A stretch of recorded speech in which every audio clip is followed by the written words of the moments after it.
રામની કૃપા હોય ને તો સત્સંગ આવે, અને સત્સંગ હોય ને તો વિવેક આવે સાહેબ. જેના ચરણ, જેના માથા બધાના ચરણમાં ઝૂકતા હોય, વિનમ્ર ભાવથી બધાના ચરણ સ્પર્શ કરતા હોય સાહેબ. અને આ વાત હું સત્ય કહું છું, જીવનમાં વિનમ્રતા રાખો, નિર્ણય કુર્ણય રાખો, બધાના ચરણમાં પ્રણામ કરતા રહ્યો, બધાના ચરણ સ્પર્શ કરતા રહ્યો સાહેબ. મજા એ છે, બહુ નાનું થઈને રહેવામાં મજા છે. બાકી મોટો થવામાં ક્યાં મજા છે?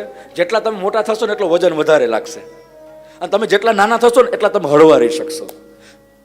આ હળવું રહેવા માટેની ફોર્મ્યુલા છે, એટલે તમે નાના થઈને રહો. કૃષ્ણએ આ સંદેશ આપ્યો છે, બિલકુલ સૂક્ષ્મ.